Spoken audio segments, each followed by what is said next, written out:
On va donc commencer et avec une question qui nous avait été posée la semaine dernière, du coup. Oui. Allons-y. Oui.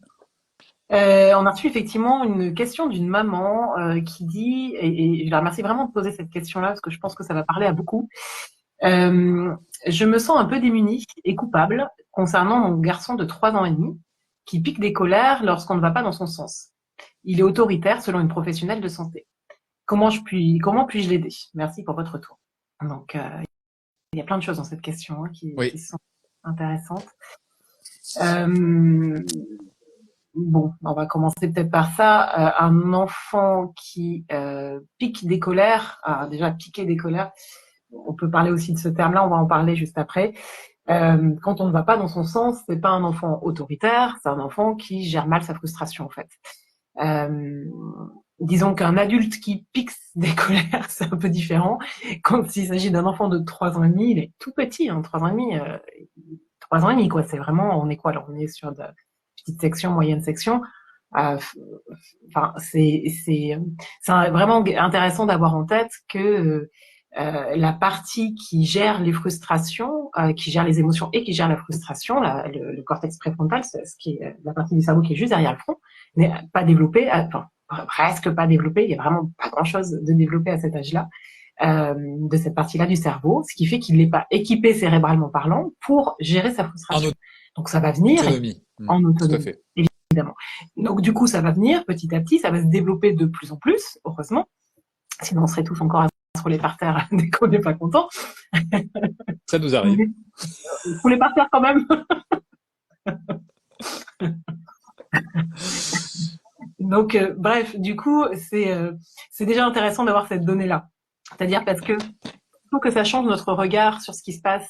Si si on se dit ah il pique sa colère là, déjà quand on se dit il pique sa colère, on n'est pas, enfin, on est agacé et on a l'impression qu'il le fait exprès quoi. Ah ça y est, il recommence quoi. Oui. Euh, et si on pense, si on a, c'est intéressant parce que si on pense sur cette croyance qu'il le fait parce qu'il est autoritaire, alors on va avoir une tendance à réagir un peu par réactance, à dire bah non, fais ce que je te dis.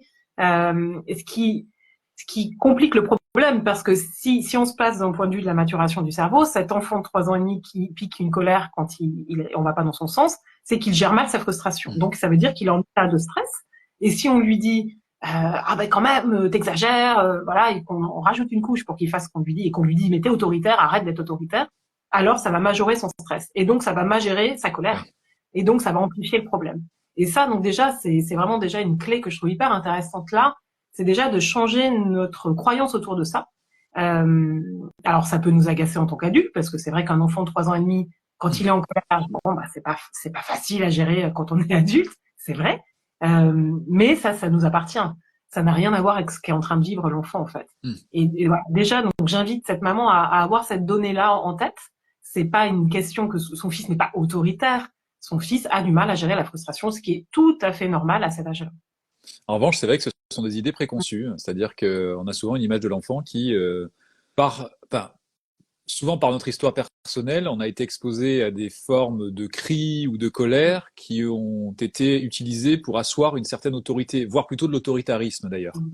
Et cette confusion, elle peut ensuite être transposée, alors c'est de l'adultomorphisme, hein, vers l'enfant, donc lui prêter des intentions et un certain niveau de maturité, disons, qui n'est pas le sien, en gros.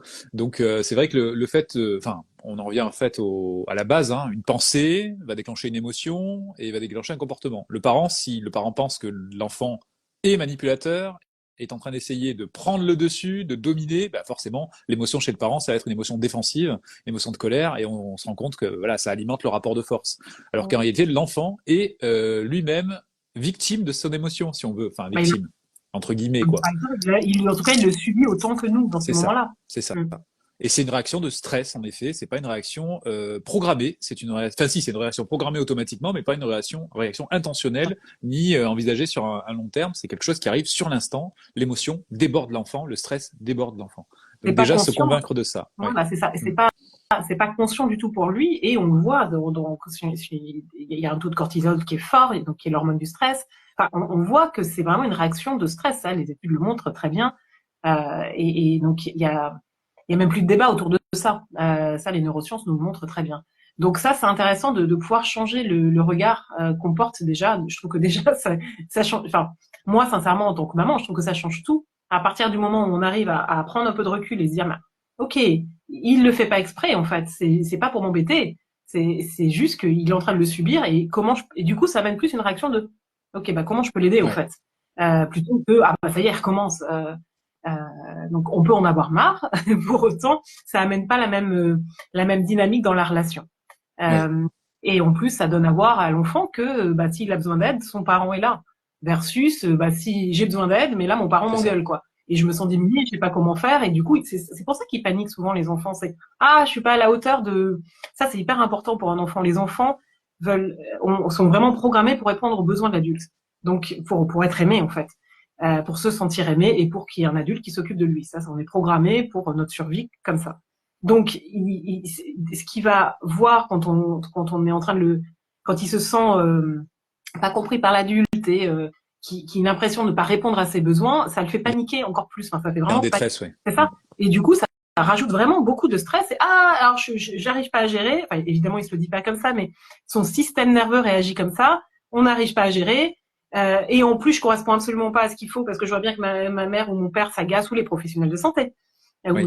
ou les maîtresses ou peu importe, les adultes autour en tout cas. Et c'est encore plus panique à bord. Mais alors comment je fais quoi? En plus, ça amène de l'insécurité. Oui. Donc c'est vraiment, j'insiste là-dessus parce que je trouve que c'est important qu'on arrive à changer notre regard sur ces fameuses crises des enfants qui sont tout à fait normales entre, je sais pas, moi, 1 an et demi et 5, 6 ans. Après, franchement, ça se tasse. Heureusement, il y a une fin. Oui. Mais et c'est progressif. Un enfant de 5 ans fait beaucoup moins de crises qu'un enfant de 2 ans ou de 3 ans. C'est ça vient progressivement. Plus, enfin, c'est logique. Plus le cerveau préfrontal, cette partie du cerveau se développe, plus l'enfant arrive à gérer ses émotions et moins il va se rouler par terre ou piquer des colères Oui. euh, comme ça. Donc déjà là aussi, pas de panique, ça va se réguler. Donc En déjà fait, vous ça. allez vous rendre compte en tant que parent qu'à partir du moment où vous acceptez vos propres colères aussi, ça ira mieux pour accepter les colères des enfants. Il y a souvent aussi cette problématique de voir un enfant qui exprime une colère, alors que nous-mêmes, on a du mal déjà à pouvoir réguler ces colères-là. Donc il y a un vrai travail aussi de la part du parent et un travail d'acceptation en ce qui concerne la nature même de la colère. La colère est une émotion adaptative, c'est une amie. En fait, la colère n'est pas une ennemie. Elle peut paraître dangereuse dans son expression, mais en réalité, elle est là pour nous permettre de réparer une injustice, notamment. Donc c'est ça sa fonction initiale. Donc elle est là pour nous aider, la colère. Après, dans le monde actuel, il se peut que des dangers soient perçus alors que ce ne sont pas vraiment des dangers, que des situations soient pas vraiment périlleuses et pourtant l'émotion va donc se déclencher. Et c'est là où la maturité, enfin pas la maturité, mais disons le développement cérébral va aider, c'est-à-dire qu'à un moment, l'enfant et l'adulte d'ailleurs vont pouvoir faire une sorte de réévaluation cognitive aussi et pouvoir apaiser l'émotion derrière. Donc tout ça prend du temps pour lui, pour l'enfant. Et là peut-être que c'est difficile à entendre, mais le parent peut être un danger. C'est-à-dire que si l'enfant est en crise enfin pas en crise, mais en tout cas avec un débordement émotionnel qu'il ressent déjà une colère, le parent qui va s'approcher de lui, qui pourtant est censé être là, le havre de paix, le havre de sécurité, cette présence qui va s'approcher va représenter pour l'enfant un danger. Donc c'est pour ça qu'il y a beaucoup d'enfants qui ne veulent pas se laisser approcher quand ils sont sous le coup de la colère. Et ça aussi, il faut le respecter et dire, ok, je reste à distance, je me mets peut-être à son niveau, je vais me baisser, je vais le regarder avec bienveillance, et je vais peut-être formuler des phrases, mais pas trop, il ne faut pas non plus surstimuler au niveau verbal, et lui dire, je vois que c'est difficile là. Et puis attendre que le pic de colère soit passé. Alors, si l'enfant se met en danger lui-même parce qu'il se contrôle plus pendant ces moments-là, là, par contre, on va contenir, hein, on va éviter justement qu'il se fasse mal. Mais s'il n'y a pas de danger et qu'il est dans un endroit sécur, on va attendre que ça retombe dans les tours. Et ensuite, on va l'aider à retomber complètement, peut-être en lui offrant un câlin ou quoi que ce soit. Mais les colères, alors comme tu l'évoquais, il est important de revoir tout ce qu'on sait sur les colères, de dissocier la colère du danger, en gros. C'est-à-dire que la colère n'est pas dangereuse. Alors elle peut paraître dangereuse, mais elle n'est pas un danger en soi, elle est là pour nous aider. Et quand on change d'affect et quand on change d'histoire qu'on se raconte sur cette émotion, ça nous permet de mieux l'accepter chez soi et chez l'enfant. Mais oui, évidemment, l'enfant a besoin, d'accueillir sa colère, qu'on l'aide à le faire parce qu'il n'a pas les structures cérébrales nécessaires pour le faire quand il est trop jeune. Avant 5-6 ans, c'est compliqué. Et il a besoin aussi qu'on l'accompagne dans l'expression de la colère. C'est-à-dire que l'émotion, c'est OK. L'expression de la colère va être guidée. Validation de C'est ça. l'émotion et l'expression de la colère, elle, peut être guidée. Et on va lui montrer. Lorsque nous allons ressentir de la colère, on va lui montrer comment on le dit déjà. Ouh là, je ressens de la colère là. Se mettre à souffler. Ou le verbaliser, le dire voilà, je me mets un petit peu à l'écart et je souffle parce que là, je sens que l'énervement est en train de monter. Et l'enfant va imiter aussi ce genre de démarche et va se dire, ok, bah, je vois que mon parent, il me donne le spectacle et des scènes ou de l'exemple par rapport à cette régulation et cet accueil de l'émotion. Et je vais peut-être faire pareil. D'ailleurs, souvent, les enfants donc, apprennent très vite et lorsqu'ils voient que leurs parents sont en train de s'énerver, ils vont dire, ah bah souffle un peu. Enfin, Oui, ça limite, c'est ils génial. sont là pour nous aider à Ils le font. retomber dans les tours. Mais Ouais, c'est intéressant. Moi, j'ai ma fille qui a donc 5 ans, qui me fait ça de temps en temps. Oh maman, t'as l'air en colère là. Tu devrais souffler ou tu devrais sauter en l'air. Enfin, elle me donne des combines qu'elle a appris elle pour gérer son émotion. ouais, Et je trouve ça génial. Et ouais. je lui dis, ah oui, t'as raison. Et du coup, ça me fait rire. Et du coup, ça permet de. Et du coup, on fait les exercices ensemble. Je lui dis, allez, montre-moi. Qu'est-ce que tu penses que je devrais faire là? Et du coup, c'est super intéressant Ouais. pour eux de transmettre ça. Donc, des fois, les parents ont peur de montrer leurs émotions mais je pense qu'il vaut mieux nous en tant qu'adultes dire bon ben là oh là là je sens que la colère monte, je vais souffler 3 fois et du coup on leur montre l'exemple en fait, c'est pas une preuve de faiblesse que de faire ça, c'est au contraire leur montrer l'exemple et après ils attrapent ça, ils apprennent beaucoup par imitation hein. Ouais. Donc c'est au contraire leur montrer le chemin et je trouve ça vraiment extraordinaire. Qui le fait là, parmi ceux qui nous regardent, qui verbalise ses émotions, sa colère clairement devant les autres, en disant je ressens telle émotion, etc. Je serais curieux de savoir. Oui, on va répondre aux questions après. On va regarder si vous les avez posées dans la section questions. On va regarder. Ah non, allez si, dans la section questions, je vois Sadikou qui nous demande de répondre aux questions, mais j'ai pas vu la question. Je sais pas si tu l'as vu. Oui, dites-nous J'ai un vu peu si vous voulez. Alors oui, donc mon refuge Montessori qui nous répond effectivement, oui, je les verbalise. Ok, Sabrina, pareil, je les verbalise. Pareil, ok, très bien. Bah, il y en a pas mal qui verbalisent les émotions. Bon, en et même temps, plus vous suivez la chaîne, on en parle souvent. Donc, Et plus on le fait, et c'est génial, bravo à tous. C'est plus on le fait aussi quand on sent que ça, et c'est pareil pour les enfants. Plus on le fait quand on sent que ça commente un petit peu, oui, mieux c'est parce que ça permet vraiment d'être soulagé au fur et à mesure qu'on le dit et ça évite que ça monte en escalade et que là du coup tout le monde s'énerve et qu'on se mette à crier. tout à Voilà, fait. donc c'est intéressant aussi de poser des mots dessus, ça sert aussi à ça. Et Donc, décrivez. Je sais pas si vous avez vu ce week-end, j'ai partagé un petit graphe là avec les trois piliers qui m'ont guidé moi en tant que parent en fait. Et à l'intérieur, il y a la bienveillance et il y a donc la pleine conscience et il y a donc la communication non violente. Et je voudrais juste revenir sur la pleine conscience. Quand on ressent une émotion, on peut y porter un jugement en disant ouais cette émotion elle est positive, elle est négative, elle est mauvaise, elle est bonne, bref. Ou alors on peut se dire ok je ressens une émotion et je me concentre sur ce que j'ai comme sensation au niveau de mon corps. Et ça c'est de la pleine conscience de l'émotion et ça se fait grâce au cortex préfrontal justement. Les adultes donc sont suffisamment câblés pour pouvoir le faire.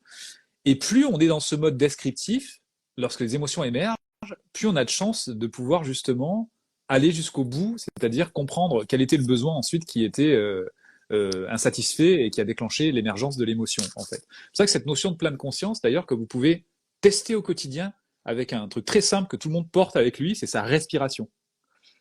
Lorsque vous sentez que vous êtes en train de vous emballer au niveau du stress, eh ben, essayez juste de porter votre attention sur l'air qui sort et qui rentre de votre corps. Et essayez de vous imaginer à quel endroit justement l'air rentre, peut-être par le nez, puis ressort par la bouche, et son voyage au niveau des poumons, etc., etc. Ça, c'est ce qu'on appelle la pleine conscience. Et à partir du moment où on a cette pleine conscience, naturellement, on s'apaise. Parce qu'en fait, le cerveau se dit, il n'y a pas de danger. On vient de porter une attention sur quelque chose qui est censé être régulier, donc la respiration. D'ailleurs, la respiration qui était peut-être accélérée parce qu'on ressentait du stress, va naturellement baisser quand on porte une attention dessus. Et ça, c'est tout bête, hein, mais c'est un exercice de pleine conscience qu'on peut tous pratiquer. Et et on bon, et a, puis aller plus loin, ouais, bien sûr, en se disant, tiens, quelle émotion ça représente, à quel niveau de mon corps Parce que vous vous rendrez compte que les émotions ont des effets sur le corps, à différents niveaux du corps, aussi au niveau de la chaleur corporelle. La colère va faire augmenter la température du corps. Donc on peut se dire, oula, j'ai chaud là. En fait, bah oui, c'est peut-être la colère qui est en train de monter. Tout comme la peur va faire baisser la température du corps. Donc tout ça, ce sont des petits signaux qu'on peut s'entraîner à percevoir et qui peuvent nous permettre ensuite de pouvoir réguler nos émotions plus facilement. Et on peut transmettre ceci à nos enfants. Je sens que j'ai un peu plus chaud là. Oh là, je suis peut-être en train de me mettre C'est en ça. colère. Et comme ça, ils s'entraînent aussi à être plus connectés à leur corps. Et plus on apprend ça tôt, plus c'est tellement plus simple de l'apprendre enfant. On peut l'apprendre à tout âge, hein, mais c'est beaucoup plus simple quand on l'a appris enfant. Ça, je le vois Oui. très bien chez les patients adultes que j'accompagne. Ceux qui l'ont appris enfant, ils sont beaucoup plus équipés, c'est beaucoup plus simple voilà, de se réapproprier ça une fois adulte après, même s'ils l'ont un peu mis de côté quelque temps. Alors que ceux qui l'ont jamais appris, c'est beaucoup plus complexe, même si c'est tout à fait possible. Oui. Donc ça, c'est Et hyper important. il y a des parents qui vont voir toi ou tes collègues et qui apprennent ça. Bien sûr. C'est-à-dire qu'en gros, ils découvrent l'écoute en allant voir Mm. quelqu'un qui les accompagne. Et cette écoute, c'est ça. C'est-à-dire que c'est quelqu'un qui est capable de se mettre en face et comme dans une vasque, en fait, récupérer ses émotions sans les juger. Et ça, Accueillir c'est les émotions. précieux, en fait. Et en fait, on ne sait pas ce que c'est que l'écoute. Je dis exprès ça parce que je pense qu'on mériterait d'être tous formés à l'écoute et surtout d'avoir ce cadeau de l'écoute d'un environnement, enfin, de notre environnement humain, on va dire. Et si jamais on ne l'a pas, d'oser le demander. Juste quelqu'un à nos côtés en disant, voilà, je te demande pas de conseils, j'ai juste besoin là de que tu m'écoutes. Et je vais parler avec un message je ressens ceci, je ressens ça. Parce que cela, pardon, parce que ça n'existe pas. Mais c'est bien de pouvoir être proactif là-dessus et se rendre compte qu'on a besoin d'écoute. Alors, on a besoin d'auto-empathie, de s'écouter soi-même, mais on a aussi besoin d'oser et de faire preuve d'audace et donc de localiser des personnes qui sont dans cette optique de pouvoir écouter, parce que c'est pas tout le monde qui peut le faire, quand les personnes sont perdues dans leurs pensées, etc., sont pas dans le présent. On en revient à cette idée de pleine conscience. C'est difficile pour ces personnes de redescendre et de pouvoir offrir cette écoute qui nous fait tant de bien. Eh bien, localiser ou même le faire ensemble, s'entraîner à s'offrir de l'écoute et se mettre cette petite bulle d'écoute chaque jour avec ces personnes-là. Et puis vous allez voir, ça fait comme une soupape, quoi. On se sent tellement bien après, une fois qu'on a dit ce qu'on avait sur le cœur, et c'est vraiment sur le cœur. C'est cette idée de pouvoir parler de ses émotions. Donc oui, l'écoute empathique est un vrai trésor. On va revenir sur la question, et ensuite on répondra aux autres questions qui nous ont été posées. On en a 1500. Non, je plaisante. J'ai senti que ta température corporelle se augmentait, là, du coup. Donc, J'en ai vu deux passer qui vont dans le même sens. Ça oui, finira sur la question, mais ça permet du coup de l'étoffer. J'ai vu une question de quelqu'un qui demandait si les enfants qui mordent, c'est la même chose que c'est dans le même contexte que ces colères-là non gérées ou ces frustrations non gérées. Oui, c'est une manifestation, c'est la même. Donc il y a ceux qui se roulent par terre, il y a ceux qui mordent, il y a ceux qui tapent. Ça ne veut pas dire qu'il faut accepter qu'ils mordent ou qu'ils tapent. C'est ce que oui, Jean-François tout à l'heure disait. Euh, voilà, il s'agit de mettre l'enfant en sécurité et de mettre ceux qui sont aussi et les autres aussi en sécurité. Il ne s'agit pas que bien sûr. l'enfant il morde et de légitimer ça. C'est pas parce qu'on comprend qu'on doit accepter que l'enfant soit se fasse du mal, soit fasse mal à Oui. l'autre. Ça, c'est important. Mais Donc, oui, c'est ces mêmes, on s'affirme. Je ne voilà, suis et pas c'est ces, d'accord. voilà. Et on stoppe le geste T'as le doucement, droit et d'être on en stoppe le colère. geste. Voilà, t'as le droit d'être en colère. Par contre, t'as pas le droit de mordre ou t'as pas le droit de. Mm. Ça, on peut vraiment distinguer. T'as le droit de ça, mais ça non. Oui, Mais de lui apprendre, lui montrer le chemin. C'est ok. S'il a pas le droit de faire ça, il a le droit de faire quoi. Mais bon, ça, on le fait plus quand l'enfant n'est pas dans les moments de crise. On va le voir ça juste après. Comment on peut l'aider à développer ça. Mais donc voilà. Donc ça peut être ça. Il peut y avoir plein de façons de gérer de manifester sa colère. Mais le fait de mordre, effectivement, en fait partie. Donc il y avait cette question. Il y avait une question que je trouve intéressante, c'est et comment faire quand la crise dure 20 minutes et que les voisins râlent. Et je trouve fuyez, ça fuyez. Si hyper elle dure 20 minutes, intéressant fuyez. parce que je me disais en voyant la question tout à l'heure, je me disais mais si on se mettait, je sais pas, on imagine un adulte qui pleure et qui fait du bruit parce qu'il pleure, est-ce qu'un voisin oserait venir dire mais vous allez arrêter de pleurer, vous faites trop de bruit. Enfin, c'est tellement un manque d'empathie et c'est intéressant parce que quand c'est un adulte, on n'oserait jamais faire ça. Mais quand il s'agit d'enfants, alors là, les voisins osent faire ça. Donc, euh, et c'est intéressant parce que je trouve que forcément, si on a un voisin qui toque à la porte et où on sait de toute façon qu'il y a cette possibilité qu'il toque à la porte, on va être stressé C'est ça. nous-mêmes en tant qu'adultes. Ça va majorer la crise en fait, et ça va prendre encore plus de temps pour se réguler. Donc, c'est peut-être là plus un travail à faire pour le parent de ok, bah ce voisin comprend pas, il est pas content, bah ça lui appartient. Enfin, c'est quand on habite dans un immeuble, les pleurs ou les colères des enfants font partie de ce qui est possible, du champ des possibles.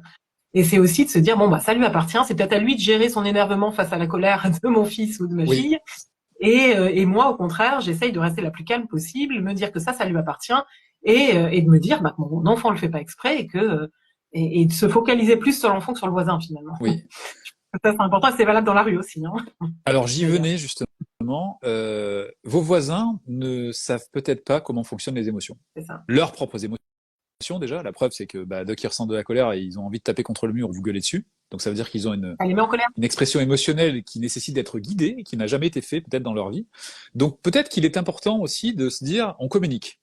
Et on va voir le voisin, puisque visiblement c'est tendu, donc c'est ce qu'on peut appeler un conflit, mais un conflit un peu silencieux, où on va se regarder du coin de l'œil, etc. Donc des fois, il vaut mieux aller voir, et avec l'enfant d'ailleurs, et lui dire voilà, je vous présente mon fils ou ma fille, et si vous le permettez, je vais vous expliquer plusieurs choses en fait par rapport au cerveau. Si vous êtes d'accord, hein, mais je veux pas insister, et lui expliquer en fait ce qui peut se passer avec les émotions d'un enfant, tout simplement. Et d'y aller avec je conseille tout le temps quand on a quelque chose à dire à quelqu'un qui peut générer un conflit, parce que cette situation d'aller voir le voisin, ça dépend comment ça se Oui. passe. L'idée, c'est qu'il se mette surtout pas sur la défensive, ce voisin. Et donc, si on arrive en lui disant, vous faites n'importe quoi, vous n'y comprenez rien, en tout cas, qu'il ressente un truc comme ça, il va se mettre sur la défensive. De suite, il va rien entendre à ce qu'on a à lui dire. Et du coup, ça va pas régler la situation. Ne pas oublier l'objectif qui va être, qui est d'apaiser la situation, et que la prochaine fois qu'il y ait la colère de l'enfant, le voisin ne tape pas contre le mur. Donc, de garder bien en tête son objectif, de prendre sur soi et de pouvoir y aller avec le je plutôt que le vous, et de dire je voudrais revenir sur ce qui s'est passé l'autre jour. Visiblement, les cris de mon fils ou de ma fille vous a dérangé. Alors, le voisin va probablement dire oui. Ah, c'est pas très confortable pour nous quand vous frappez contre le mur, et d'ouvrir là-dessus. Vous savez, quand vous faites ça, enfin, s'il pleure, c'est parce qu'il et d'expliquer. Quand vous faites ça, généralement, c'est encore plus stressant, et du coup, on arrive encore moins à gérer Oui. ça, et de pouvoir expliquer aussi ce qui se passe, d'inviter le voisin à changer d'angle, et qu'il comprenne que quand il fait ça, ça stresse plus tout le monde qu'autre chose. Et pourquoi pas lui expliquer effectivement, vous savez, mon fils le fait pas exprès, et de pouvoir là lui donner des infos un peu sur le développement du cerveau, Oui. mais y aller vraiment avec beaucoup de bienveillance, avec le jeu, et surtout pas, ou alors la phrase c'est pas très agréable quand vous faites ça, ça C'est marche ça. toujours mieux que vous. Voilà. Donc, et de pas oublier notre objectif qui est que ça s'apaise et non pas que ça s'envenime. Donc Oui. ça, c'est important, hein, parce que sinon, ça crée encore plus de conflits, et on peut être sûr qu'il va frapper encore plus fort la prochaine Oui. fois. Mais c'est vrai que la phrase d'accroche, je comprends que ce soit désagréable pour C'est vous. génial. C'est rien que cette Mm. phrase-là que vous allez dire à votre voisin, ça veut dire que vous n'allez pas avec des intentions hostiles, vous y allez en fait pour essayer de comprendre et trouver des solutions. Je comprends que ce soit désagréable pour vous. Et ensuite, tu parlais du jeu, mais moi j'irais même avec un jeu avec un U, le jeu. C'est-à-dire que avec humour, vous pouvez y aller et apporter des boules caisses et dire voilà, je vous propose d'expliquer, je vous propose deux choix. Donc soit ça, c'est un cadeau, et soit et je vous explique également ce qui peut se passer au niveau de mon enfant, parce que pour moi aussi, c'est désagréable On peut quand dire il crie et quand oui. il est en colère, etc. C'est désagréable pour moi aussi. Et en fait, vous allez vous rendre compte en commençant à tracer les lignes de communication avec votre voisin que peut-être il y a un besoin que vous n'avez pas pris en compte. Je vais vous donner un petit topo. Ça peut être ce voisin, ça peut être des personnes âgées qui n'ont pas l'occasion de voir souvent leurs petits-enfants. Et ils sont frustrés. Et le fait d'être frustré, dès qu'il y a des manifestations d'un enfant, que ce soit pour des émotions de joie ou des émotions de colère, parce que ça peut marcher aussi pour les émotions de joie, un Ah enfant qui oui. rigole, ça peut être désagréable pour quelqu'un qui est dans cet état de frustration parce qu'il est plus en contact. Encore une fois, c'est un scénario que je suis en train de vous donner là, hein. C'est pour essayer de voir si ça peut être ça. Eh ben, peut-être que c'est ça le truc. Et lorsqu'on va pouvoir offrir cette écoute à nos voisins, peut-être qu'ils vont arriver à le dire, bah ouais, moi j'ai des petits enfants et je les vois pas souvent, etc. Et là, en fait, on comprend que le problème, c'était pas le bruit que faisait l'enfant, c'était simplement les émotions et les besoins du voisin qui étaient là. Et là, grâce à ça, on a pu faire ceci. Et pourquoi pas organiser ensuite, why not, un petit goûter avec le voisin, avec l'enfant, etc. Et ça pourra remplir le besoin, effectivement, de ces gens-là qui sont finalement un peu en détresse aussi, hein, et créer de la connexion comme ça. Alors, c'est peut-être idyllique, hein, ce que je raconte là, mais c'est pour enquêter et pour aller. C'est intéressant. Tout à l'heure, je parlais d'inviter le voisin à changer d'angle et d'essayer de comprendre Hmm, de se mettre dans nos baskets et de comprendre ce que ça fait quand il fait ça. Quand vous frappez comme ça, nous, ça nous stresse encore plus. On ne sait pas comment faire parce que l'enfant, bah, c'est pas parce qu'on lui dit de plus pleurer qu'il arrête de pleurer. Enfin, qu'il arrive à comprendre que c'est difficile, mais c'est intéressant aussi et de changer d'angle nous aussi et de dire mais comment il le vit mon voisin.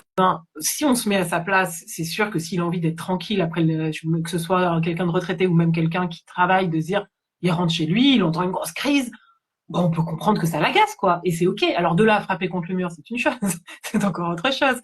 Mais on peut aussi comprendre que ça. Donc il s'agit pas d'y aller en frontal, mais que chacun arrive à comprendre les besoins de l'autre et dire bah quelle solution on trouve à ça. Alors les boules caisses, pourquoi pas. En tout cas, voilà, la solution de faire taire l'enfant, de lui mettre du scotch sur la bouche, ça c'est non. Donc ça non, on fera pas ça. Mais qu'est-ce qu'on peut faire d'autre? Qu'est-ce qu'on peut faire nous en tant qu'adultes qui avons cette capacité de gérer nos émotions? Qu'est-ce qu'on peut faire nous pour que ce soit plus facile pour tout le monde? Mais c'est certainement pas en frappant contre le mur que ça va régler le problème. Demandez-lui à votre voisin. Vous lui dites, bah là, je vois que vous avez été en colère et vous avez tapé contre le mur.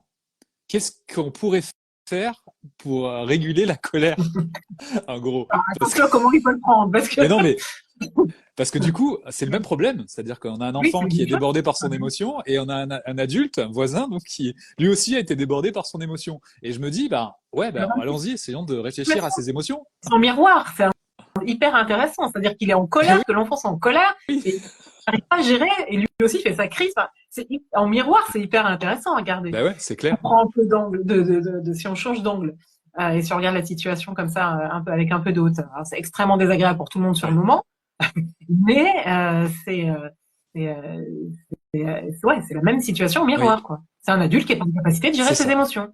Que lui C'est ça. aussi dire quelles sont les solutions. Tiens, et si je m'achetais des boules caisses, ou si je mettais de la musique à ce moment-là, ou si, j'en sais rien, il pourrait trouver des solutions. Il est adulte, il a son cortex préfrontal, lui, qui est développé. Donc, il pourrait trouver des solutions pour lui plutôt que de dire, ah, c'est les autres le problème Oui. et c'est pas ça qu'il fait. Donc, Alors n'y allez pas comme ça non plus, hein, en posture. Votre cortex préfrontal, pourtant, est développé. Hein, donc, non. là, je sens bien que votre cortisol a augmenté. Là, hein. Vous voulez pas un peu d'ocytocine? Un peu Non, comment évitez ce langage qui... cardiaque. Je connais une super application, quoi. Si vous voulez, vous faites ça pendant ce temps-là, vous allez voir. C'est ça. Non, mais ce qui est intéressant, c'est que bien souvent, il n'y a pas que ça. Il n'y a pas que la colère ou d'un enfant. Il y a aussi un cumul de beaucoup de frustration et beaucoup de friction.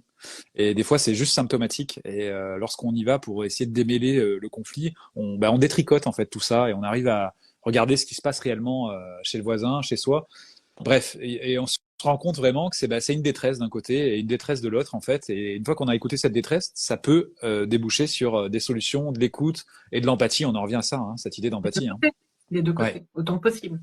c'est ça. Donc Mais les ça, boules caisses, c'est une bonne idée quand même du coup, hein. Ou des casques de chantier là où on n'entend plus rien. Donc, et lui alors, montrer en tout cas que de frapper contre le mur ne règle pas le problème. Si non, c'était aussi simple que de dire à l'enfant, mais arrête de faire ta crise et que c'était bon, c'est vrai. bon bah ça serait réglé plus rapidement, quoi. Mais Donc c'est pas ça a une mauvaise décroché volonté. la toile d'araignée qui était dans le coin. Donc ça a quand même c'est bien fait. Et c'est vraiment important d'expliquer que c'est pas qu'on fait exprès, quoi. C'est pas qu'on fait tout exprès pour C'est vous embêter. c'est C'est ça. et tout comme nous, en tant qu'adultes, en tant que parents, quand on a notre enfant comme ça qui fait une crise, de pas se dire, mais il le fait exprès pour nous embêter, c'est la même chose, hein. C'est la même posture C'est que le ça. voisin, finalement.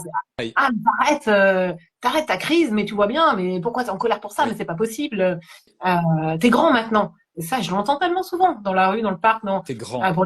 pour des enfants de 3-4 ans, hein.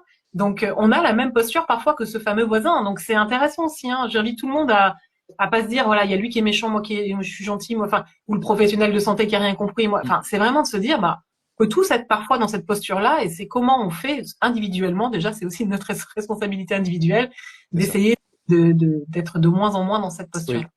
Donc ça, c'est important. Mm. Donc j'espère qu'on a répondu à vos questions. Avec humour, c'était fait exprès parce qu'en fait, il y a toujours moyen de faire un pas de côté Mm. et de se dire, OK, il y a ça, mais c'est quoi l'essentiel? Mm. Voilà. Qu'est-ce qu'on peut faire Et, pour arriver à trouver un terrain et d'entente, je quoi. voudrais rajouter quelque chose par rapport à la question qui nous a été posée, celle qu'on a nommée tout à l'heure. Pour cet enfant qui a du mal à gérer ses frustrations peut-être plus qu'un autre enfant, si à l'école ou ailleurs on remarque que c'est plus difficile pour lui, c'est aussi peut-être de l'entraîner à la frustration à la maison. Des fois, comment dire, alors l'enfant est tout le temps face à des Oui, frustrations, hein, mais c'est oui, aussi l'entraîner. Des fois, c'est face à des mini frustrations. Et quand on sent qu'il est un peu frustré, de pouvoir le nommer, de dire ah c'est bah ça. tiens là je vois que c'est pas agréable pour toi. Comment on peut faire là tiens et là si on respire un grand coup, de pas attendre qu'il soit vraiment très très très très très frustré et tout parce que souvent c'est une question d'accumulation aussi. Il y a ça qui passe, même si on s'en rend pas forcément compte en tant qu'adulte. Souvent ils ont quand même pris sur eux. Hein. Mm. Et là je suis convaincue qu'il prend sur lui souvent à sa hauteur d'enfant et que de temps en temps ça explose. Oui, Euh, et donc, plus on va repérer ces petites frustrations, plus on va les nommer, lui dire ah c'est bien, là t'arrives bien à gérer ta frustration, pour qu'il puisse prendre confiance aussi en lui, parce que j'imagine que si tout le monde lui dit ça tout le temps, cet enfant doit pas avoir confiance en lui aussi, en sa capacité de gérer ses frustrations. Donc ça doit rajouter une couche à l'ensemble. Donc c'est aussi l'entraîner, nommer et le féliciter aussi quand il y arrive, de lui dire je suis contente pour toi, là t'es arrivé à gérer cette petite frustration, bah c'est pas facile, hein, bravo. Hein. Et pouvoir le faire comme ça, plus on le fera pour des petites choses, enfin en tout cas quand la frustration est plus petite, plus ça va l'entraîner consciemment en fait à ça. Donc ça peut être aussi une petite piste comme ça pour l'entraîner et oui. pour le sécuriser aussi tout simplement. Hein. Et attention aussi à la déresponsabilisation par rapport aux émotions, et notamment la décentralisation du rapport parent-enfant. Quand il y a un cas comme ça où le voisin possiblement peut taper contre le mur lorsqu'il entend un enfant pleurer, crier ou autre, ou même rire, se dire arrête, le voisin il va venir.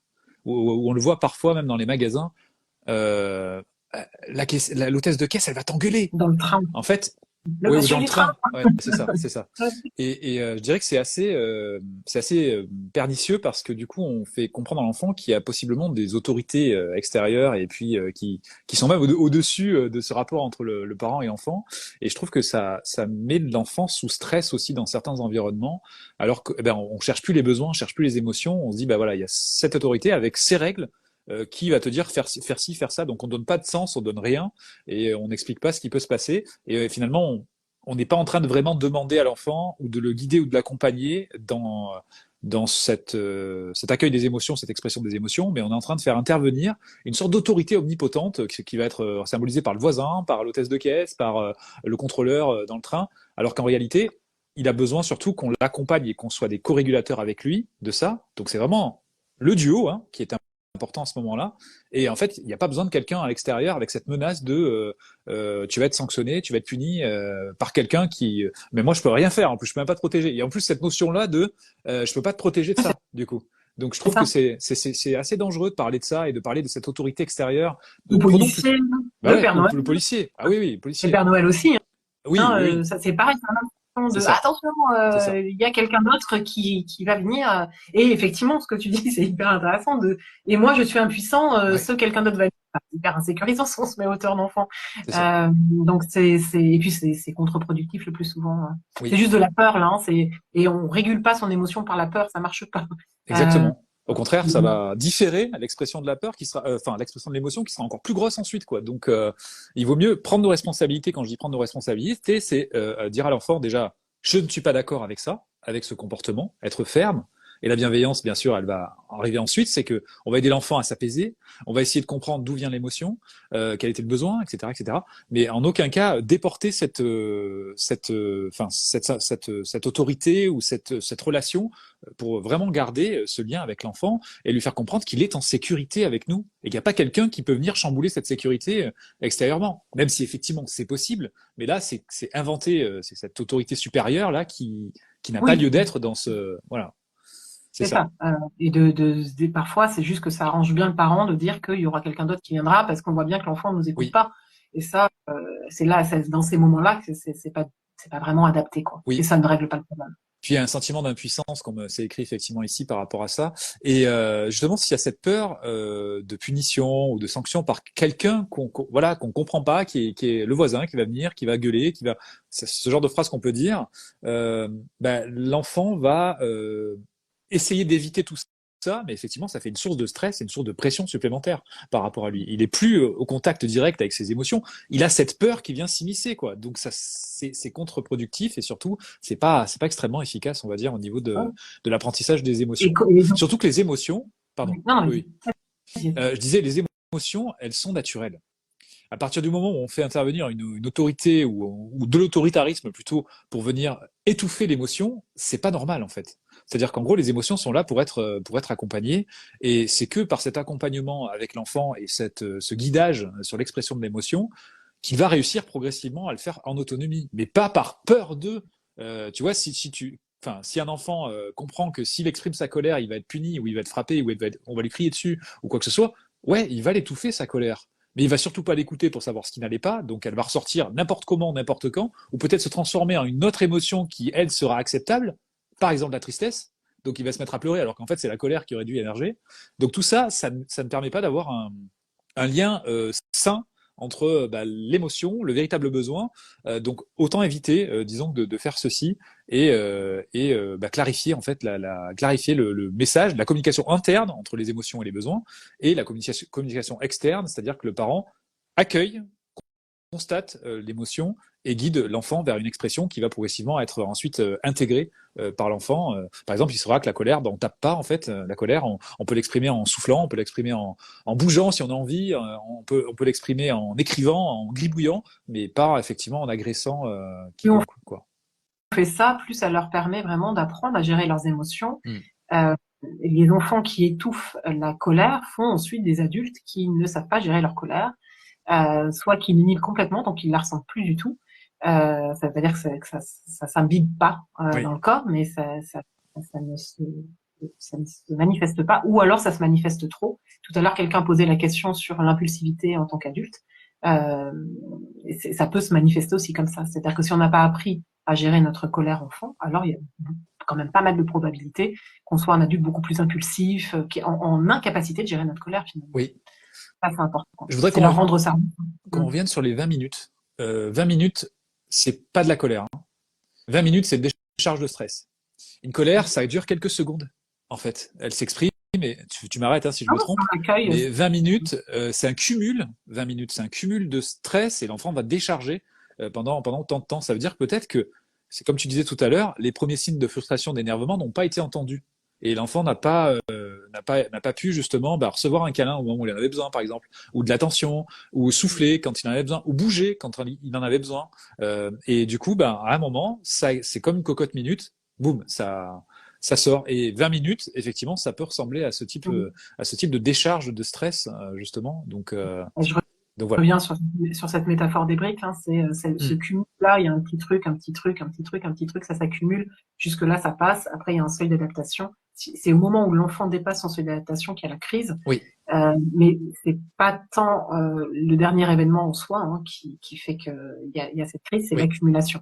Et c'est pour ça qu'il y a parfois une grosse décharge de stress au retour de l'école, parce qu'ils ont accumulé tout un tas de petits stress qui fait que ça finit, ils déchargent quand ils peuvent. Souvent c'est chez eux, malheureusement pour les parents, mais en tout cas, ou heureusement pour les enfants en tout cas, parce que ça leur permet d'être plus réconfortés à ce moment-là. Il y a plus d'adultes pour eux à ce moment-là, mais c'est souvent cette accumulation. Et plus c'est intéressant ça, parce que plus on arrive à comprendre ça, et plus on essaye de réagir brique après brique autant que possible dans la vraie vie, plus ça leur permet d'éviter d'arriver au seuil d'adaptation.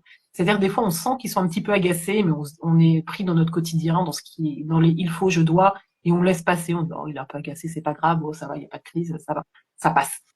Et on fait un autre truc et ça passe, et un autre truc et ça passe. Et puis finalement ça finit en fin de journée, en fin de soirée, à exploser au moment du coucher, ou je ne sais quand. Donc ça c'est important, parce que finalement, même si ça passe, c'est pas parce que ça passe que que c'est pas important de s'en occuper. Plus on s'en occupe finalement à peu près au fur et à mesure, encore une fois autant que possible, dès qu'on les sent un petit peu frustrés ou un petit peu agacés, plus on se simplifie la vie aussi, parce que ça évite que ça monte en escalade. Et c'est la même chose avec nos propres émotions d'ailleurs. Il vaut mieux s'occuper de nos propres frustrations, agacements au fur et à mesure que ça arrive, plutôt qu'attendre que ça s'accumule, où là, un jour on va exploser, la personne en face comprendra pas parce que ça sera juste pour un petit truc, alors qu'on ça parle de toute l'accumulation qu'il y a eu là. Donc c'est la même chose pour Et ça, ces réflexes-là d'étouffement, on les a hein, régulièrement. C'est-à-dire qu'un enfant qui va commencer à s'agiter, on va lui dire allez, calme-toi. Ou alors, enfin, ce genre d'expression va inviter l'enfant effectivement à se calmer parce que peut-être qu'on va le dire même avec fermeté, mais une fermeté plus, c'est-à-dire que l'enfant va peut-être ressentir aussi un peu de peur là-dessus et va nous. stopper son comportement, ce qui veut dire que l'émotion est toujours là, mais c'est juste, ça a juste été refoulé. Donc il est important aussi de changer ça et de se dire, au lieu de dire calme-toi, de lui dire, oh là, je vois que c'est ce qu'on disait tout à l'heure, hein, je vois que c'est désagréable pour toi, je vois que c'est difficile. Tu me montres avec tes bras ce que tu ressens en termes d'intensité là, d'émotion. Elle est grosse comment l'émotion là, et l'inviter à bouger. En fait, pour pouvoir justement faire circuler ça et donner cette ampleur aux émotions. Faut savoir que, enfin, moi, c'est un exercice qu'on faisait souvent avec mon fils, c'est que on libérait en fait l'espace, c'est-à-dire qu'en gros l'émotion, la colère, on a tendance à justement essayer de la refouler parce qu'elle est peut-être désagréable pour l'adulte et pour l'enfant, mais au contraire il faut lui donner du coffre, c'est-à-dire que on peut accueillir totalement l'émotion en respirant et souffler très fort. Ça c'est un truc très simple à faire, à mettre en place déjà en tant qu'adulte et aussi pour les enfants. Et je rebondis sur quelque chose qui a été proposé. Est-ce qu'on peut proposer de taper un doudou ou un objet ou c'est une mauvaise idée? Moi, je suis contre. Parce qu'en fait, ça crée un chemin de comportement qui, si je ressens de l'émotion ou quoi que ce soit, une émotion telle que la colère, j'ai le droit de taper sur quelque chose. Et je trouve que justement, il y a d'autres moyens d'exprimer ceci, parce que, comme on l'a dit, l'enfant ne se contrôle pas quand il fait ça. Donc ça peut devenir effectivement, déjà, c'est une impulsion quasiment naturelle, le fait de jeter, pousser, tirer, taper. Donc si en plus on valide ça en proposant justement de taper sur un objet ou quoi que ce soit, finalement, on n'est pas dans une régulation et dans une expression qui sera forcément non violente ensuite. Donc moi, je suis contre ceci, le fait de taper ou de jeter ou enfin, sur quelque chose sous le coup de la colère, en tout cas. Qu'est-ce que t'en penses, toi, du coup, de ça? Je suis assez nuancée. C'est mieux que de taper quelqu'un. Bah oui, mais dans ça dépend des cas. Dans certaines situations, ça peut être quand même assez aidant, notamment quand c'est une grande fratrie et que voilà, parfois ça peut être plus simple. Après, je suis d'accord avec toi quand tu parles de connexion neuronale, ça crée un chemin Oui, neuronal de colère tapée qui est pas idéal. Si on peut trouver d'autres choses, c'est mieux. Ça peut être de crier dans un coussin, ça marche bien, hein, oui, ça défoule bien. Ils prennent un coussin, ils crient de toute leur force, et puis on peut même le faire nous en tant qu'adultes. Hein. Alors là, ça étouffe complètement le bruit, il n'y a pas de hmm, problème de voisin, et ça fait un bien fou. Donc ça peut être des choses comme ça qui évitent de créer ce chemin neuronal là. C'est pas grave de l'avoir fait de temps en temps, mais si on peut trouver autre chose, c'est tant mieux. Ça peut être d'apprendre aussi à décharger le stress comme ça, là, en faisant des trucs comme ça. C'est tout simple, mais ça permet corporellement de se décharger un peu du stress. Voilà, ça peut être plutôt des choses comme ça qui, à mon sens, sont plus ajustées. C'est pas oui, grave si on le fait quelques fois. Après, si on peut faire autrement, c'est mieux. oui. Tiens, on a une autre question. Ma fille a fait une colère 20 minutes car son pantalon était mal mis. Donc j'ai compris que c'était pas confortable, mais malheureusement j'étais en voiture sur l'autoroute, donc impossible de l'aider. Comment réagir? Ben en fait, comment réagir? Déjà, c'est l'écoute. C'est ça. C'est-à-dire que, alors attention, il n'y a pas une seule recette. Hein. C'est pas des recettes d'ailleurs. Hein. C'est des choses qu'on va tester avec les enfants. Mais un enfant qui commence à s'agiter, c'est le remarquer. Oh là, on dirait qu'il y a quelque chose qui va pas. Tu peux me décrire ce qui se passe et inviter l'enfant à prendre conscience de ce qu'il a avant que ça soit trop tard et que justement Ah, les sensations et la frustration soient à un niveau trop élevé pour que il puisse être contrôlé. Et dans ce cas-là, effectivement, c'est la colère qui va exploser. exactement. Quoi. Voilà. Et en tout cas, le stress. Donc déjà, rien que ça, offrir cette parole, regarder dans le rétro en disant, oh là, je vois. Ça aussi, c'est important. Regarder et Regarde, ouais. changer le regard, Hum, du coup. Et j'ai l'impression que là, il se passe quelque chose là. Et que tu veux bien m'en parler. Euh, et une fois que l'enfant a parlé, en disant oui, ça me gratte, etc., on peut aller plus loin en disant ah bon, à quel niveau tu veux me dire de 1 à 5, l'aider comme ça à pouvoir prendre conscience lui aussi de ce qu'il est en train de ressentir. Ça fera peut-être pas disparaître la sensation, mais peut-être que oui.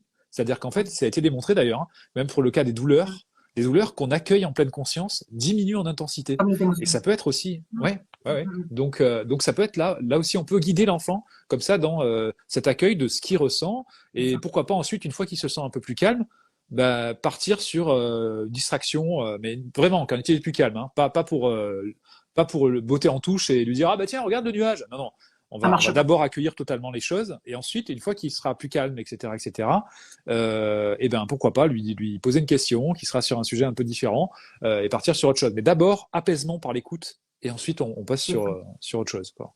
Disons que des fois, on veut trouver des solutions en tant qu'adulte. Et du coup, on se sent impuissant quand, bah là, je comprends complètement cette maman, elle était complètement bloquée, elle pouvait pas, donc ça nous rend nous-mêmes assez, on doit gérer Bien notre sûr. frustration dans ces moments-là. Et je sais quelle solution pourrait permettre que ça aille mieux pour elle, mais je peux pas. Donc, mais c'est intéressant parce que c'est vraiment, ça passe par l'accueil de ce qui se passe. C'est vraiment ce que tu dis, oh là là, je vois que ça a l'air difficile pour toi là le pantalon qui gratte. Oh ben je comprends, moi aussi l'autre fois j'avais, on peut se dire ça aussi. Moi aussi l'autre fois j'avais mon pull, ça me grattait, c'était pas agréable. On peut leur demander aussi pour qu'ils eux-mêmes se sentent moins impuissants de montre-moi, ça gratte comme ça là, grand comme ça ou grand comme ça. Montre-moi. Donc déjà là ils sont contents, ils participent, donc ils montrent. Ah c'est grand comme ça. Oh là là, ça doit beaucoup te gratter. Oh là ma pauvre, ça doit être difficile. Je suis vraiment embêtée, je peux pas là Ouais. m'arrêter. Ah c'est dommage, mais là-bas on pourra s'arrêter. Ça va comme ça comme solution. Qu'est-ce que t'en penses? Et de faire ça comme ça, de dialoguer finalement avec eux sans chercher de solution, pas en mode ah mais là maman peut pas s'arrêter. Il va falloir que t'attendes. Hein. Si Ouais. on fait ça, l'enfant va pas se C'est sentir ça. entendu. Mais si on fait vraiment en mode ah je suis embêtée, j'aimerais la pouvoir qu'on s'arrête, mais on peut pas. Alors ce que je te propose c'est que ce soit tout à l'heure. Qu'est-ce que t'en penses? Là il est associé et généralement ça se passe beaucoup mieux. Mm. Mm. Alors avec les limites du cerveau de l'enfant, généralement quand on fait ça, en tout cas il y a beaucoup plus de probabilité que ça se passe bien. Après bon bah il y a des fois où l'enfant est quand même trop agacé dans ses sensations et qu'il n'arrive pas à gérer, il est dépassé. Oui. Et dans ces cas-là, ça peut effectivement se transformer en crise entre guillemets. Mais la plupart du temps, quand on fait ça et qu'on le transforme même un petit peu comme ça en jeu, et puis le truc des bras là, c'est vraiment une astuce que Mm. j'invite à essayer. C'est ta tristesse, ta colère, ta douleur, peu importe, c'est grand comment. Alors généralement ils font comme ça là, très très fort. Et puis du coup, ne serait-ce que ça ouvre ici et ça leur fait du bien Oui. déjà. Corporellement, ça, il y a une espèce de truc de détente qui se crée, puis ils se sentent entendus. C'est waouh, grand comme ça, waouh, bah dis donc. Mm. Je comprends. Hein, juste ça fait un bien fou. Quoi. Exactement. Et aller aussi revenir sur l'expérience. Là, par exemple, il s'est passé ça, et visiblement l'enfant a été dans une grosse colère. Revenir sur l'expérience lorsque l'enfant est calme et, euh, et faire une sorte de question-réponse aussi, l'interroger, de quoi tu aurais eu besoin pour que ça se passe mieux. Et on se rend compte parfois que c'était pas forcément un problème d'habits qui grattait ou autre, il y avait autre chose en fait.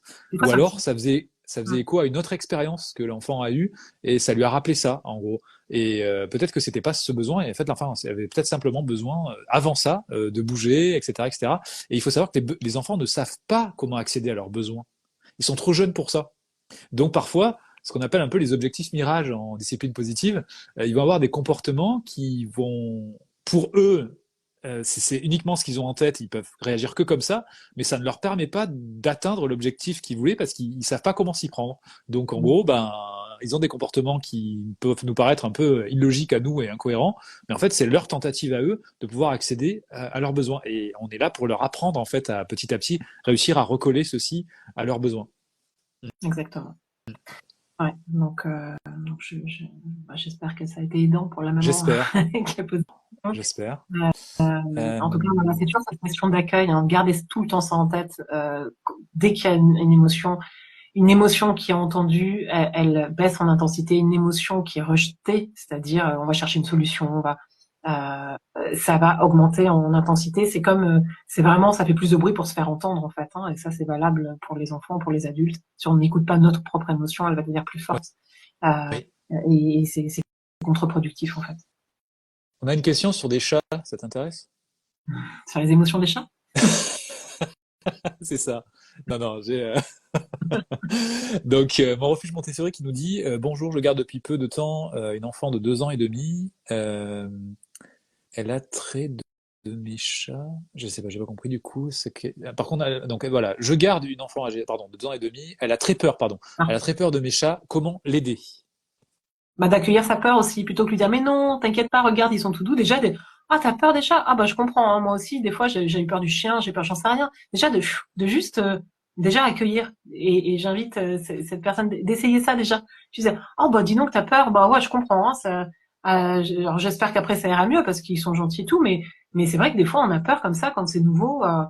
Juste ça, des fois, ça suffit. Et petit à petit, l'enfant, enfin, surtout les chats, généralement, enfin, les animaux, ils aiment bien les voir, donc ils sont assez curieux de ça. Donc généralement, ils finissent par regarder comme ça, et Ouais. puis ils jaugent un peu de sécurité, pas de sécurité. Donc des fois, ça passe juste par l'accueil, en fait. Et pas Demander forcément aux par la parents recherche aussi. de solutions. Peut-être Mm. demander aux parents aussi s'il n'y a pas un des deux parents qui a peur des chats. Oui, et si il n'y a pas eu une expérience aussi avec un chat où l'enfant s'est fait mordre, griffer, ça Tout à arrive fait. aussi, hein. Donc, des Et fois, ça passer part de par le ça. jeu, peut-être aussi, c'est-à-dire, pourquoi pas acheter une peluche de chat et Mm. passer comme ça sur un mode, on va apprendre à l'enfant aussi à prendre soin, c'est aussi très pédagogique, Mm. avec une peluche en disant, bon ben voilà, j'ai l'impression que le chat il a soif, qu'est-ce qu'on pourrait Mm. faire? Oh, il a peut-être besoin d'être caressé à ce moment-là. Faire ça avec la peluche dans un premier temps, pour que Voilà. l'enfant s'approprie en fait ceci et puisse un peu se familiariser justement avec cela. Et s'il y a des peurs, il va pouvoir les formuler. Peut-être que là justement, il va être réticent même à caresser le chat en peluche. Et là, on pourra lui dire, ah, j'ai l'impression qu'il y a une peur là qui est en train de se qui est en train de s'exprimer. Donc peut-être aussi via le jeu, et là dans un environnement qui sera sécure aussi, parce que les chats sentent aussi nos émotions et peuvent aussi réagir en fonction de nos peurs et aussi peuvent se mettre un peu sous stress. Donc passer par le jeu et passer peut-être par une peluche ou même un dessin. Mais une peluche, c'est mieux, c'est de la 3 dimensions et puis ça permet vraiment de pouvoir manipuler, agir. L'enfant, progressivement, va pouvoir y aller et peut-être la laisser, la peluche, en fait, dans un coin de la maison et Mm. laisser l'enfant y Oui, aller tout c'est ça. seul et se dire, ah bah tiens, Vraiment, moi, exactement. je vais faire ça, etc. Donc voilà pour les chats et on fera une émission spéciale pour l'accueil des émotions chez les chats parce que je vois que c'est un sujet qui t'intéresse. Donc, Elle nous dit effectivement que la maman n'est pas à l'aise ah avec voilà, ça. voilà, C'est pas étonnant, hein. C'est sûr que si on a peur de quelque c'est chose, ça. bah, l'enfant se méfie. Si même maman a la peur, alors boum, Donc, et c'est tout à fait légitime. l'exercice du chat en peluche à faire avec la maman, du coup, pas avec l'enfant. Voilà. Mais te faire caresser, pourquoi pas la maman? Ben oui, Mais pourquoi pas devant l'enfant, évidemment. c'est ça. Pas comme ça, sinon. Mais dire à la maman, on a acheté ça, est-ce que vous voulez le caresser comme ça, ou d'en parler avec la Oui. maman. Euh, c'est, Et là, souvent, c'est pareil. Hein, la maman pourrait dire, mais non, t'inquiète pas. Ils sont pas, les chats, ça Mais non, va. t'inquiète pas, comme Oui, ça, c'est là, ça. avec le De dire, retrait. ah oui, c'est vrai, moi aussi j'ai peur. Et puis, voilà, de pouvoir lui dire, bah moi aussi je vais m'entraîner à caresser le chat en peluche. C'est voilà, Oui. tout simplement. Quoi. Pas de faire semblant parce qu'ils le sentent. Hein. Le fait de se frotter aux peurs permet d'en diminuer l'intensité. Donc, même pour la maman, du coup, si elle a une expérience un peu traumatique avec un chat, ça peut arriver. Là, c'est un travail qu'elle-même, effectivement, doit mener parce que les enfants, oui, quand ils nous voient avoir comme ça un mouvement de recul, sursauter quand ils voient un animal ou quoi que ce soit, forcément, ils vont se dire, ah ben d'accord, c'est un danger, ça. Et donc, eux aussi vont se mettre dans cette configuration-là. C'est ça. Euh, alors, on a plein de questions aujourd'hui, c'est incroyable. Ouais. Bah, ce que je peux proposer à toutes les personnes à qui on n'a pas répondu, c'est peut-être de mettre toutes les Oui, questions oui, sous le post du live tout à l'heure, tout à fait. dès que terminé dans 5 minutes après, pour qu'on puisse y Oui. répondre la prochaine fois, tout simplement. Juste, je vais répondre à une question sur les Ouais. arts martiaux. Les arts martiaux, par rapport justement à la discipline, l'autodiscipline Ouais. et le fait de pouvoir donner des coups dans un environnement où c'est régulé, où c'est cadré, c'est très bien pour l'enfant. Le Mm. judo, l'aïkido, etc.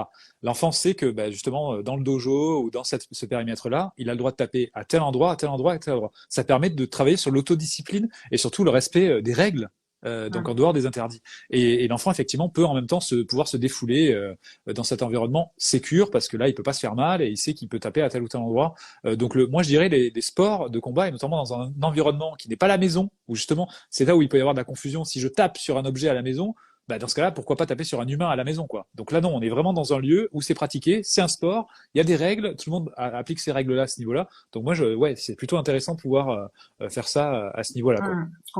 Euh, Complètement. Et il y a des adultes qui font ça ensuite. oui, J'ai plusieurs patients comme ça qui sentent qu'ils sont en colère ou qu'ils ont besoin de décharger, ils savent qu'ils peuvent aller taper dans quelque chose, dans ceux qui font de la boxe, ceux qui font. oui, Enfin, c'est hyper intéressant. Il y en a qui le font aussi avec le foot. C'est oui. de pouvoir taper dans un ballon, ça décharge et c'est cadré. Ils savent qu'ils déchargent leur colère, mais c'est cadré. Il y a des règles C'est et c'est ça. ce truc-là de règles. Mm. Et pour les enfants qui tapent, il y a un truc qui fonctionne aussi bien, c'est que, par exemple, l'enfant va lever la main, et hop, prendre sa main comme ça, et transformer la tape en le fait de pousser. et on l'invite. Vas-y, pousse. En fait, on va prendre ses mains comme ça et on va pousser comme ça. C'est-à-dire que l'enfant va pouvoir décharger tout ce qu'il a à décharger en termes de tension. Et en gros, bah, comme c'est contrôlé parce qu'on va avoir ses mains dans les nôtres, en fait, ça lui permet de expulser. Et d'ailleurs, on va peut-être le faire aussi avec lui. On va souffler et on va lui dire, allez, tu peux pousser, vas-y. Et puis c'est comme ça lui permettra de pouvoir faire ceci. Alors, on a une grande nouvelle à vous annoncer, sans transition. On va lancer un café des émotions. Parce qu'on se rend compte qu'il y a effectivement beaucoup de questions, on n'a pas le temps de répondre à toutes ces questions et ça nous permettra de faire aussi du suivi individuel. Alors ce sera un petit groupe du coup, et on va vous proposer comme ça des sortes de rendez-vous, ateliers, écoute et accompagnement autour des émotions des enfants et des parents, parce que de toute façon les deux sont liés. Donc on lancera ça. Alors oui, pour répondre à ta question, je vais te répondre en direct. Du coup, cette semaine, ça va être un peu juste pour le faire. Je pense que ce sera plutôt la semaine prochaine qu'on commencera. Et du coup, on mettra tous les deux d'ailleurs les informations sur nos comptes respectifs, et vous pourrez vous inscrire et participer à ces ateliers avec nous, et on aura la chance de se retrouver comme ça tous ensemble en comité réduit. Et bon, il y aura bien sûr la continuité aussi de ces lives émotions, mais au moins on pourra faire du sur-mesure, quoi, aussi. C'est voilà, de pouvoir vraiment prendre le temps de répondre d'une façon très personnalisée à chacun. C'est ça. C'est aussi ça. Voilà, et ce sera complémentaire des lives. C'est ça. Que l'on continuera également. Et Sophie s'engage donc à venir pour les problèmes de voisinage, pour venir expliquer aux voisins justement pourquoi les enfants. T'imagines le service? Allô Sophie. Alors on y va. Je viens filmer moi, je fais une émission, parce que là je veux voir comment ça marche. Moi, je suis sûre que ça marche comme émission. Ah bah c'est clair. C'est clair. Bon, merci à toutes et tous pour votre présence, pour vos questions et pour votre soutien. Merci à toi Sophie pour ce moment encore passé ensemble. Et puis je vous dis à très bientôt. Merci encore. Bonne journée. Au revoir. Bonne journée à tous. Au revoir. Au revoir. Au revoir.